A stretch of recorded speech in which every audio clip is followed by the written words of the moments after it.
Hey everybody, it's Abby Glassenberg from Craft Industry Alliance. I hope you are doing awesome today.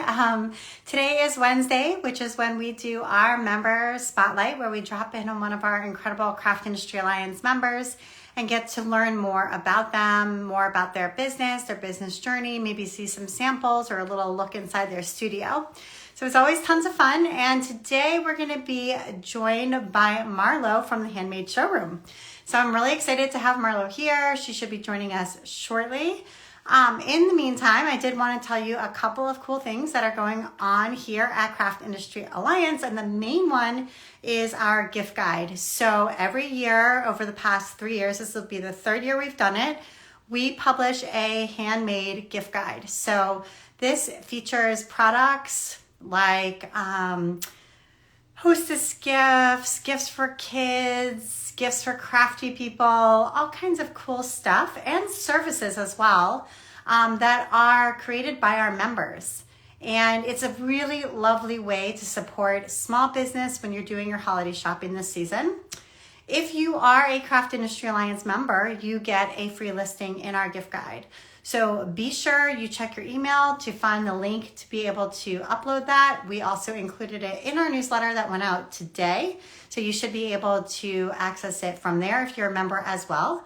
You can upload an image as well as your text and a URL link to your product. And we are really looking forward to putting together this beautiful gift guide. It will go out to our members on Black Friday, not just to our members, but to our entire email list, which is close to 25,000 people now on Black Friday. And we will promote it to our social media following as well. Hi there, Marlo. I see you. If that is something that you would like to do to help promote your holiday sales, we would love to help you do that this holiday season. And if you're a shopper, look out for it. Hi, Abby. Okay, my camera's a little low. Sorry. Oh, no problem at all. Do you want to adjust? Okay, cool. All right, just a little bit. Okay. Yeah. Yeah, dark in this corner. Good. Sorry. Not at all. Well, nice to have the opportunity to talk to you. And I'd love to Thanks. learn more about the Handmade Showroom. We were just talking about our holiday gift guide, which is a way to basically promote shopping small independent craft businesses over the holiday season. And really, that's what you do all year long. So tell us more about your business. Yeah, that's fantastic. And wow, those membership numbers are incredible. I'm so glad that we have this place to kind of get together and share information. It really, really means a lot. So thank you so much for Of starting this course, whole thing. of course. So I mean, the Handmade Showroom, I'll just tell you the whole story. How Please about that? do. I would love to hear it. It it was basically the accumulation of pretty much everything I've ever done in my life. I mean, I was the kind of girl who loved shopping. So instead of the Barbie dream house, I got the Barbie shopping mall, and it was really a thing. And I played with that. I put price tags on things in my room, and I made my mom come shopping with me. I wasn't smart enough to use real money, though. I think maybe that would have been a good thing. And yeah, that kind of blossomed into just being really interested in all things handmade. My mom was also a crafter. She did a lot of creative things during my childhood, one of which was doing craft shows. So I would accompany her to the craft shows and kind of hang out like underneath the Yeah. table and just draw and do whatever I wanted to do. But it sort of exposed me to the idea that you could make something and sell it. And that was very early on, which I really appreciated having that just knowledge hanging around in my brain. My dad is also an entrepreneur and started his own auto garage, so it was really understood that you could do something you wanted to do and still make a living. So moving forward, I was in my 20s and I started as most people do when they live in Los Angeles, I started pursuing an acting career. And I did a lot of musical theater. I worked out with a company called East West Players, which is the oldest Asian American theater company in the country. It was an amazing, amazing experience. I found out I didn't have the quite right temperament to be a professional actor and with all the rejection and things. So I kind of put that aside, moved to Seattle in about 1997. And then at that time, I was making jewelry. I had my own line of hand fabricated sterling silver jewelry that I was creating and selling at wholesale trade shows. And it was a thing. And it was my whole life for a really long time, about 12 years. And my life circumstances just changed at one point. So I had to decide. So I put that aside. I started consulting with emerging artists to help them with all the knowledge that I had because I love teaching. And then I moved on to open an Etsy store. That led to starting to organize the local Etsy sellers group, which was then known as Etsy Rain. Unfortunately, we're no longer together, but at the time, we had a lot of community events. I had an amazing team of leadership team members that were helping me do all of these events.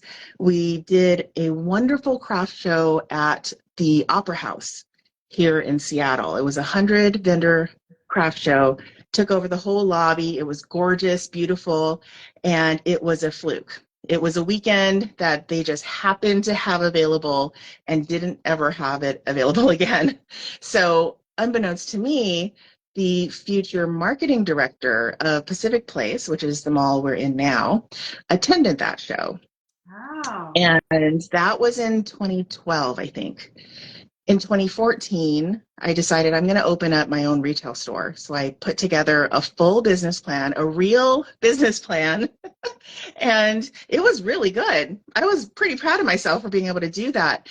And I took it around. I had a broker who tried to help me find a retail space. An entire year of people saying, no, we really want a restaurant. You know, retail is risky. And it just wasn't the time where people thought that retail was growing. So I gave up. I gave up at the end of 2014 and I tried to decide what else I was going to do. I had been teaching at Craftcation Conference, which is in Ventura, coming up next year, I think in April. And while I was teaching there, I got an email from the now marketing director of Pacific Place saying, hey, you have a Etsy sellers team. Would you like to open up a pop-up shop for holiday?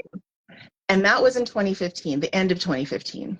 My co-organizer thankfully set everything up, and she and I started the first iteration of the Handmade Showroom. It was because I had that business plan in my hand that they agreed to give us an inline storefront space. Originally, it was going to be like a kiosk outside or something like that. Yeah. So we had the ability to close the doors, to keep everything in place, and it just started working. We were open every weekend for a little while. And then holiday came up and I was like, sure, why don't we just open up every day? You know, why not? What else do I have to do with my time? So we did. We hired our first employees. We opened and we have been open ever since. Wow. So it really was supposed to just be a pop-up shop. And so what was the transition then from, I mean, I think a pop-up shop is a great way to start if you're interested in retail because you can kind of test the waters. Is it for you? Is there a market, etc.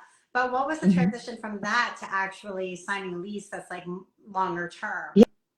Yeah. Well, the thing about being in this mall is that I had no idea that there was such a thing as temporary leasing, which is kind of it seems to be the industry term for pop-up shop. And so at first we had a very short-term contract. And once we kind of proven our concept, proven that we knew how to run a business and how to pay our bills and all of that stuff, I asked them if we could just stay. and they figured out a contract agreement for us. And so now we are technically considered a temporary store, which basically means if a big corporation wanted to take our space, then they are legally, they can legally do that. But we've been here for 8 years. Wow. So hopefully we've proven ourselves enough to just, stay where we are. Although we have moved because of this temporary situation, we have moved our storefront space inside of the building. We have moved 3 times. Wow. So this is our fourth space in the building. We went from a kind of medium space to a very, very large space to a tiny, tiny space. And then from there, through pandemic and everything, I was like, we can't have a tiny space when we reopen. We could have like one person shop at a time or something. So this large space, this 4,000 square foot space was available, and I asked to see it. And as soon as I opened the curtains, the pregnant mannequins on the side of the space notwithstanding, because it used to be a maternity store, I could see it. I could see the Handmade Showroom living here for a long time, growing our collection of artists that we work with, and now we're over 170, 180 artists that we work with from all over the United States. I have questions about the artist piece. So my first question is, since you've been doing this for 8 years now, you've seen a lot of inventory come and go. And what I want to know is what does the best. So in a situation like this, where you're carrying work from dozens, hundreds of artists, all different people, with all kinds of handmade goods, some of them I'm sure better merchandise than others, better packaged and labeled and all of that. What does well consistently in a situation like this? So it depends on what does well you're talking about. So if you're talking volume, number of things we sell, number one is greeting cards. Greeting cards. For sure. Yeah. Okay. Because they're an easy buy. People buy them multiples at a time. And it's a low price point. It's kind of our lowest price point that we have. $4 or $5. Yeah, exactly. It's kind of a universal product for sure. We do have our store kind of in categories. So we have a wearable accessories category. Jewelry always does really well. We don't have a lot of space for it though. So we limit the amount of things that are in each category. And we have a houseware section that we have some locally made coffees and hot chocolates and things like that, and other things for the home. So we have ceramics and kitchen scrubbies, like all of these kind of things. They're all extremely well made. With my long time in the industry, I am very, very choosy about the quality and how things go together in the category. We display all of our artists individually, like by their collections. So they're in the houseware section, but they have their own shelf. Got it. And that is only because we really want to highlight the artist. We have a little sign that tells the people like their business name and their name and where they live. And so that kind of brings this connection with the handmade aspect. And yeah. And the other thing we do really well with is t-shirts. T-shirts. Yeah. Okay. Yeah. We're in the middle of downtown Seattle. Right. So we're in the middle of all of the hotels. So that is a plus for us because we get a lot of tourist traffic. But the funny thing for tourists is that they want to have things that say Seattle on it. I know. But yeah. So is it called Happy Baby? Do you know her? So anyway, she has a stall at Pike Place Market, I think. And Ugly Baby, sorry, it's called Ugly Baby. Oh yeah. I'm sorry, I got the name wrong. My apologies. So she always is saying that people come in and they're like, "Is there anything that says Seattle on it?" And so she actually has a T-shirt that says, "This says Seattle on it." Yes. And I think there might be keychains as well. Yes. Yes, yes. Because I'm people good keep friends coming with and Rosalie, they're and like, I I want love her something. sense of humor. Yeah, it's Yeah. hilarious. Yeah, and we carried that for a little while, and it's funny because the way I set up the curation for the store is to be very sort of family neutral kind of thing. So that was, I tried it, but it was a little on the snarky On the edge snarky side. for our Yeah. general Yeah, you have feeling. to have like a certain aesthetic to like want that. Yeah. Yes, exactly. So I personally love that stuff, but I am Mhm. definitely laser focused Yeah. on our customer and the kinds of things that they would decide to buy on a whim, Right. you know? Because yeah, a lot of people, we're inside of a building that looks like an office building from the outside. So a lot of people just kind of find us by chance. You Right. know, just they're going to, we have a Din Tai Fung on the top floor here and a movie theater. So a lot of people just find us by going to those things. Right. And it's been working out fine. But it's like, you know, we're trying to appeal to people who are trying to find gifts to take home, Right, that thing. absolutely. And I was just in Montreal on vacation and we were in that same boat. We're like, we need gifts. We have 3 kids. We want to bring something home for each of them. Where do Yeah. we go? And this is Yeah. exactly the kind of store that we were looking to go to. Right. And it was kind of tricky to find because not every city has one, but it's the Right. perfect thing because it's unique. You only found it there. And so it Right. becomes a memory of your trip. Exactly. That's our whole philosophy with the gifting here, for sure. You know, we get a lot of searches for handmade stores near me, Right. that kind of thing. So if anybody out there is running a handmade store, make sure that that's part of your SEO for sure. Absolutely. And also that you have a really good Google profile filled out for your Right. store with your Right. hours and photos and a description and reviews and all the rest. Because really, that's the first place people go is to look at that Google profile. Yeah. So, yeah, good tip. Okay, second question about the retail side of it. If you are an artist listening to this and you're like, oh my gosh, that would be my dream to have a shelf at the Handmade Showroom, how do you sort of select artists? How is there an application process? What is the revenue split if you don't mind sharing and that sort of stuff? Yeah. So we have on our website, thehandmadeshowroom.com. Don't forget the. Our first name is the. And there is a tab there that's information for artists, Okay. and it tells people how we like to work with artists. There's a link to what we call an application form, but it's basically a form so that everything is in one place for me to look at. Right. We are pretty full in most categories most of the time.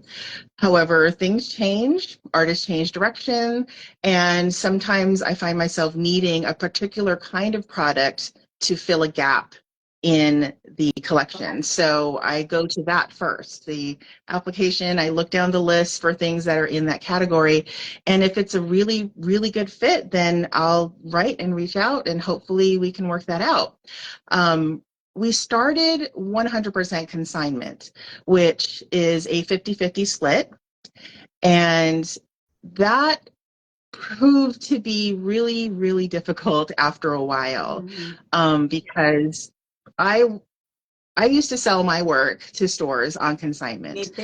and I knew exactly how hard it was and how difficult it was to get details Yeah. about my sales from the stores. So we put together a whole system of reporting and open communication, and it really, really, really worked out. A lot of our first artists really never consigned with people because they didn't like that process. But when they found out how we did it, they're like, oh, well, you're doing it right. So let's go with you. We converted, I think it's about 90, almost 95% now to wholesale. Okay. Yeah. So we own all this stuff, which is great because one of the basic requirements for being in the store is I have to love it enough to take it home. Yeah. Yeah. So it has to 100%. fit, it has to really work with our branding and our customer. And, choosing is difficult sometimes because, like I said, I love certain things. Right. Personally, I love sarcasm and swearing and curse, like all of that stuff.